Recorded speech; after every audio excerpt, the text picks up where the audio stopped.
Nizu was quick to notice that Bear's description of the man was completely different.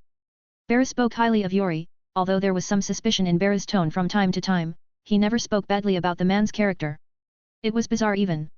Nizu had certainly not expected this type of outcome out of Bear's visit to that laboratory. But he notices some strange parts in that story. For one, this was the first time he had heard of the Kuruk singularity theory. But, after a bit of search on the internet, he found that it was simply an extremely unpopular theory due to its implications. Beru also looked at how easily Nizu found the theory and sweated a bit. He didn't think simply looking it up on the internet would work. But it seemed like the theory was as public as it could be. Much like Yori, Nizu quickly noticed that a lot of the theory was unfolding before their eyes. I see. I may have heard about this before, now that I think about it. But I think I dismissed it, like most other people. Nizu glanced at his monitor, deep in thought. Can't really blame it on you, no one really talks about it, it's easy to dismiss it one and forget about it, but, in all honesty, it seems to be pretty dangerous. Bear's words didn't make Nizu feel any better. Nizu now realized the implications that quirks, the thing people nowadays venerated to no end, could bring about the extinction of mankind. I hope the events envisioned in this theory don't unfold. But I think it's best to take precautions. You can copy my quirk. 2 strands of hair, was it? Nizu said as he opened up a drawer and took out one of his brushes. He handed it to Beru, who just plucked one hair and put it in a small Ziploc bag. Then he plucked another one and simply ate it. Nizu watched, he was a bit fascinated by the process, he looked for any changes in Beru's demeanor. Wow, hell, this is how you see the world? Beru suddenly said as he looked around the room. The insectoid looked at his surroundings, it was as if everything was moving slowly, but, in fact, his thoughts had sped up greatly. He looked outside the window, and he could see that things moved so much slower. The leaves on the trees barely fluttered, the birds in the sky seemed to be lagging. It was bizarre to Beru, who was quite used to a regular world. It is normal to say that Beru was never slow in thought.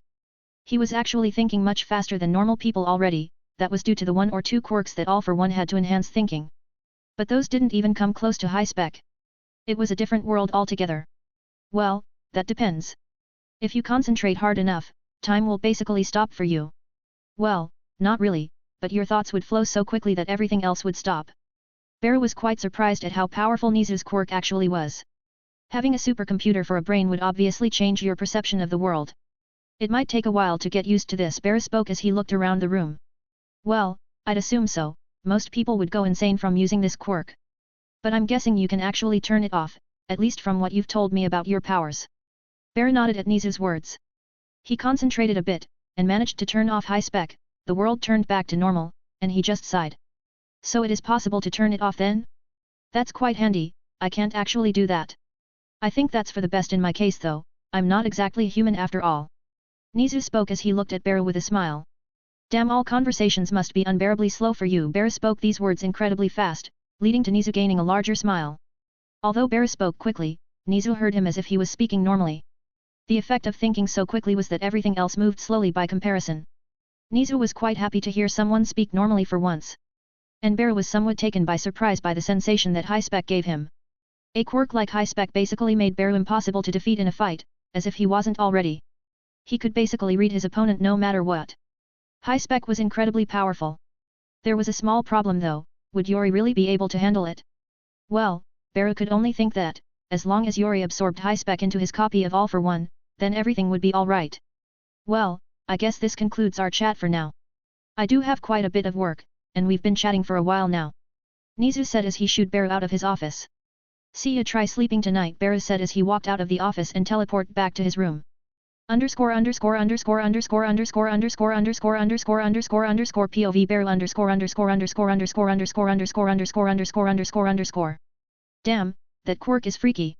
It makes me feel kinda bad for Nizu, but he seems to be used to it already, so there's no reason to pity him, that never helps anyone anyway. Now, what exactly should I do with the rest of my day? I think Toga will soon be done with her classes. But I think she said that she would be training with Aizawa today, so she might not come home right now. I guess I'll go replenish my supplies of blood. I'll pay the chief of police another visit tomorrow. 15 minutes and one small group of villains disappearing later. Well, that was refreshing. Now I guess I could go and do something else. Finding criminals and drinking a bit of their blood isn't exactly difficult. I wonder what Pinky, Mina, and Izuku are doing. Those two were in the same class, right? They should be in their last class right now, so I could visit them. Yeah, I'll do that. Wait.